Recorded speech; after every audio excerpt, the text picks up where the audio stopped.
Donc tu vois le bâtiment agricole.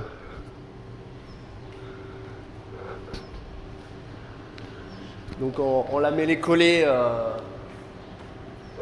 le bâtiment. Et puis toute une partie ici qui est isolée. Donc tu vois, qui est isolée en watts. Alors tu peux imaginer par exemple que tu récupères un bâtiment agricole comme ça là, un vieux, tu vois, comme il y a derrière, ici là, par exemple. Et puis tu as déjà la structure, tu vois. Puis imaginer que tu fasses une réhabilitation de vieux bâtiments agricoles comme ça où tu fais ta maison. Donc bien sûr, hein, tu refais la toiture, enfin, ou si c'est bien. Et puis tu peux faire ce système là, donc OSB intérieur, OSB extérieur. Après à l'extérieur, tu vois, il y a un pare-pluie, un contre-chevronnage ici pour accueillir le Douglas, les planches de Douglas. Voilà, donc t'as plus qu'à insuffler de la watt comme je vais te présenter dans la vidéo. Et t'as une putain de grande baraque de ouf. Regarde, tu peux faire tes appartements. Ici, voilà, si jamais t'as un atelier, tu vois. Et niveau coût de construction, tout ça, ça reste très raisonnable, quoi. Tu vois, ici, il y a le four à pain. Tac. Tu vois, il y a le four à pain qui attend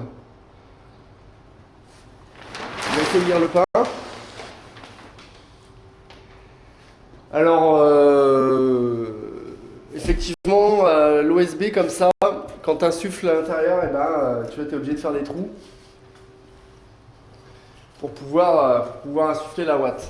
Alors, problème, donc c'est pas mon chantier, mais voilà, je me suis posé la question, j'ai effectivement, on voit les trous, c'est un peu dégueulasse, quoi. Mais après dessus, alors soit tu peux remettre du placo directement, visser, ou soit à l'intérieur, tu peux faire du fermacell. Donc, tu peux mettre des plaques de fermacell, et puis après sur les plaques de fermacell, tu peux boucher les trous et refaire de l'enduit, faire les bandes. Voilà, il y a plusieurs petites solutions, quoi. Voilà. Là les copains qui arrivent là-bas en camion. Et maintenant on va insuffler un peu de watts. Donc quelques palettes de watts qui sont là, tu vois. Donc c'est Isocell qui nous fournit en watts. Donc c'est des journaux de Ouest France. Télégramme, pardon. Donc voilà, il y a un peu insufflé. On a fait des cloisons ossature bois et OSB, tu vois. Donc tout ça c'est vide. Donc c'est les collègues charpentiers de chez Elan Bâtisseur qui ont fait ça. Moi je viens donner la main pour faire l'insufflation.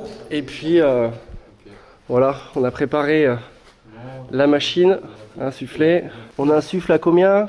40 kg, 45 kg? Là, en mur, on va chercher à avoir 55 kg par mètre. Ça veut dire qu'on va régler la machine avec la bac sur une ouverture du volet de matériaux et une puissance des moteurs. Donc on va tourner à 70%, volet à 5, 4, 5 et 2 moteurs.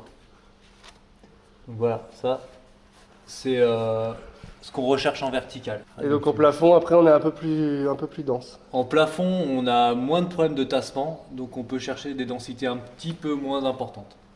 En vertical, on met beaucoup de densité parce que si on imagine un tout petit peu de tassement, c'est sur le haut du mur qu'il n'y aura pas d'isolant. Ouais. Donc en horizontal, on n'a pas ce problème-là en plafond. Si on a un petit peu de tassement, c'est pas grave, on a quand même de l'isolant partout. Ouais. On peut pas se permettre ça en vertical, donc on va chercher une densité plus importante. 55 km3, en horizontal, on va être entre 45 et 50. Voilà, c'est le but du jeu. Ok. Là, je vais faire chauffer la machine pour évacuer. Voilà, on va envoyer la watt là-dedans. Après, on a fait des trous dans les caissons. À la scie cloche. Ici, à la grosse scie cloche, donc on a fait des trous. Puis après, on va insuffler déjà tout le bas. Et après on va refaire les trous en haut pour insuffler en haut. Donc tu vois la partie qui vient se connecter dans les panneaux, tu vois, une fois que c'est bien insufflé, on arrête avec une télécommande. Et bon, moi c'est la première fois que je fais ça, hein. Je te montre juste un peu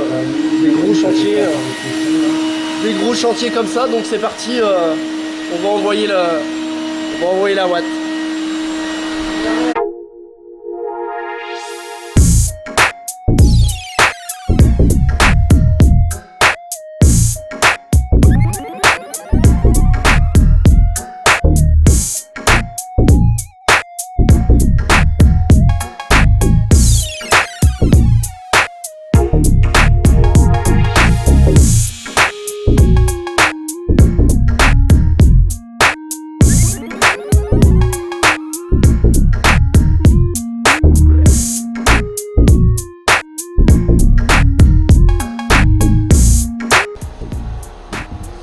Donc tu vois, une fois qu'on avait fait tous les trous en bas, on a fait tout le tour, on a insufflé tout le bas. Donc la watt elle monte quand même jusqu'en haut. Mais en fait le tassement il se fait pas super bien en haut, donc on refait des trous, on a refait des trous là-haut donc pour finir de bien insuffler. Alors en moyenne, donc là le caisson il fait 60 de large par 2,50 à peu près, ouais, si c'est les plaques de 50. C'est pas moi qui ai fait l'ossature, donc voilà. Donc en niveau temps d'insufflation et en plus en remettant les petits trous, en bouchant les petits trous là, on est à peu près à 15 minutes par bande. J'ai compté, en fait en bas il faut 5 minutes. Voilà, après en haut tu refais le trou, entre 10 et 15 minutes par bande quoi, à peu près. Large. Et après en niveau quantité de watts, donc tu vois on est sur 20 cm d'épaisseur. Et ben on compte à peu près un sac de watts par mètre carré. Donc ça fait quelques sacs de watts. Parce qu'on est avec une densité de 55 km². Et après au plafond, donc comme on t'a dit dans le début de la vidéo, t'expliquais, dans le plafond on sera un peu moins dense. Parce qu'il y aura moins de tassement. Il y a moins de tassement, tu vois, c'est à plat, donc voilà. Donc voilà, c'est un peu long et fastidieux à faire, hein, entre mettre l'embout, le tenir, parce que bah, des fois la scie cloche elle déconne, donc tu vois les dents de la scie cloche, bah, des fois elles se rétrécissent ou on est obligé d'agrandir un peu la scie cloche parce que l'embout tient plus. Et puis bah, le gars qui a la machine là, qui envoie les sacs, c'est toujours un peu long quoi. Ah, il y a la palette qui tombe. Bon, ça diminue un peu hein, les palettes, mais on est à peu près à combien? À 2 palettes par jour? 2 palettes et demie, ouais. 2 palettes et demie de watts d'insufflation par jour. Donc je sais pas combien il y a de paquets. 1, 2, 3, 4, 5, 10, 15, 20, 25, 30, 35, 40. Tu vois, 40 sacs par palette. On a 100 sacs par jour quoi, donc c'est pas mal.